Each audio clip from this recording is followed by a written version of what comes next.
Hey guys, Nick Espinosa, your chief security fanatic here, and it is Sunday, so we're doing breaches of the week. And before I dive into the specific breaches, I'd like to give a shout out to the following people that sent me in tips and information: Chris Fallon, Neville Goodalls, Dr. Christopher Gay, and John Pemberton. Guys, thank you very much for sending me information. If I missed your name and you did send me a tip, please let me know. I will give you a shout out next week. Now, let's dive in because this has been an absolutely crazy week.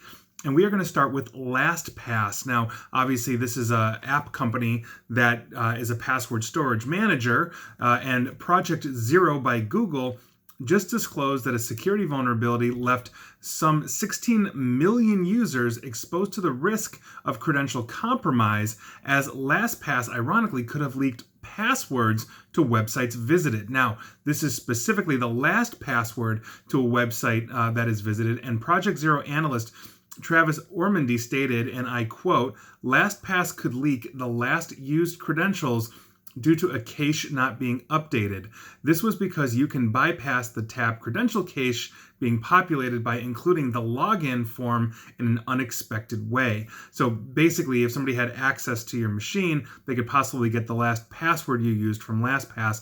If you've ever heard me on stage talk about password managers, you know that I completely underscore updating these things as fast as humanly possible when they come out, and this is no reason. Password clouds are some of the largest targets for hackers, because if I'm able to break something like a LastPass, game on. So heads up, LastPass users. Moving on, let's actually talk about a company called MobileX USA, and they're actually one of many companies worldwide, apparently, that have been leaking medical images and data on literally millions of people. Now, ProPublica and German broadcaster Bayerischer Rundfunk, and I'm assuming I'm pronouncing that correctly, identified 187 servers in the United States that were unprotected by passwords or basic security precautions. The computer systems everywhere from Florida to California are used in doctors' offices, medical imaging centers, and x-ray services, for mobile x-ray services, hence MobileX USA.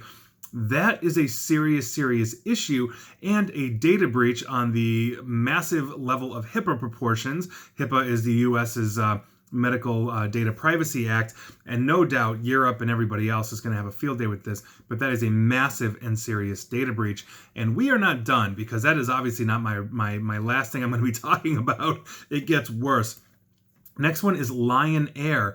Lion Air is a cheap airline carrier, meaning you can go places for very inexpensive with them. Tens of millions of records of their customers from two airline companies owned by Lion Air have been basically circulating on dark web forums in the last month.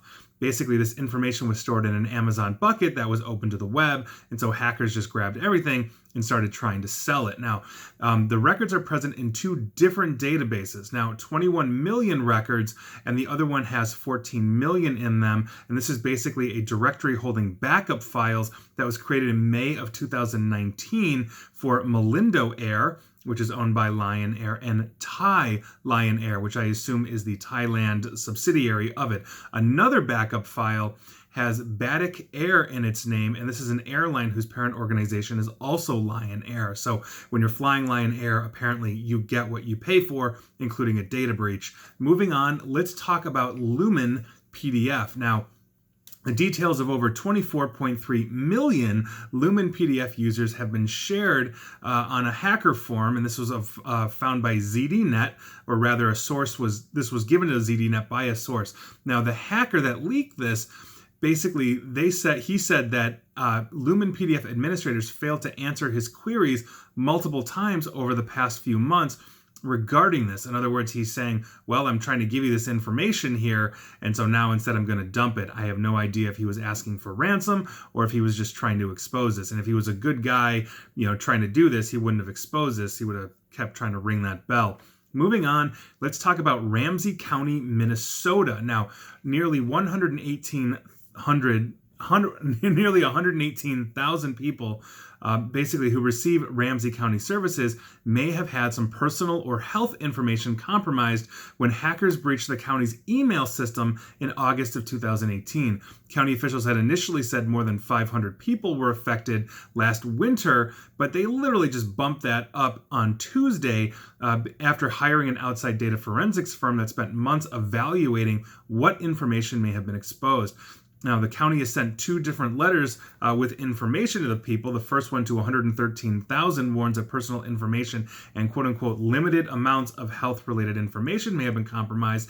And the other letter was sent to 4,600 people, basically starting in December, and it warns that names, addresses, social security numbers, and individuals whose data is maintained by the county may have been compromised. In other words, if you live in Ramsey County, Minnesota, heads up to you, you may have been breached. Moving on, let's talk about Imperva. Now, this is interesting. They are actually a security vendor of data and application security solutions based out of California. They just disclosed that information belonging to an unspecified amount of users that use their cloud firewall product were exposed online. Now, Imperva's cloud web application firewall, or WAF, which is formerly called Encapsula, was the product. So if you use Encapsula, change your passwords. Imperva's apparently locked that down, but definitely make sure to change your passwords and your information.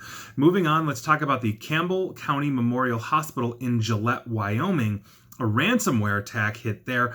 All computer systems have been impacted, and the hospital's cybersecurity authorities are working to restore the affected system. But as of 2 days ago, September 20th, they have no estimated time when their computer issues will be resolved. Obviously, that is a very serious impact to Wyoming, which is a rather low-populated area in that sense. And I know that other first responders and services are trying to fill that gap as they survive the ransomware attack. So hopefully everybody in Gillette will be okay.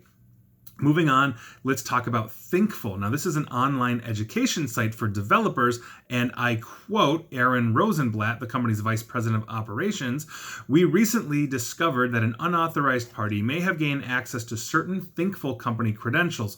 So, out of an abundance of caution, we are notifying all of our users." Now, earlier this month, interestingly enough, Thinkful was just purchased by Chegg, who is obviously a tech giant in education, for $80 million in cash. We don't know if Chegg was aware of this data breach before or after, or how this affects the sale, but heads up, Thinkful users and Chegg investors. Moving on, we're going to be talking about Animates. Now, apparently this is a pet retailer, I believe out of New Zealand. And the reason why I say that is because in an email sent to customers on Friday, Animates New Zealand chief executive Rod Gibson said an unidentified third party recently gained unauthorized access to their website and may have accessed customers' personal information and payment details. So obviously after becoming aware of this, they shut down the website, started an investigation, identified authorities, etc. But if you use Animates inside or outside of New Zealand, heads up to you. And finally, let's talk about the entire population of the country of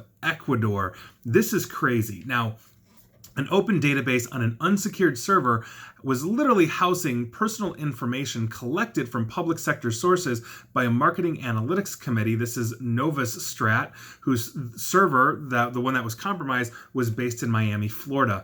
This leaked database, this is crazy, which was basically found by VPN Mentor's research team, included records for 20 million individuals gleaned from Ecuadorian government registries, the automotive association called EADE, and the Ecuadorian National Bank, El Banco de Instituto Ecuatoriano de Seguridad Social, or BIAS for short. Now, some of these entries were for deceased persons as well. Ecuador has about 16.5 million citizens in total. Also included in this leak, interestingly enough, was all of the records for Julian Assange. Now, if you remember, Julian Assange of WikiLeaks was hiding out, or basically a guest, quote unquote, of the Ecuadorian government in their embassy in London until he was forcibly removed a few months ago. Now, this open database was on an unsecured server, and it's absolutely crazy. Basically, what ended up happening was Ecuador, the officials in Ecuador just ended up arresting the general manager of Novastrat, this firm, and this is a huge problem because basically what ended up happening is this organization in some way, shape, or form got access to literally the government records on Ecuadorian citizens. So if anything, while they have some culpability, I'm wondering what Ecuador is going to do with this. They either had governmental laws or possibly a government official that turned a blind eye or sold access to a company like this, or if this information on their citizens was just openly available for anyone. And that's another serious problem that the government of Ecuador has. I'm not necessarily fully placing the blame on Novastrat. They obviously should have locked down their information and had better cybersecurity on their data.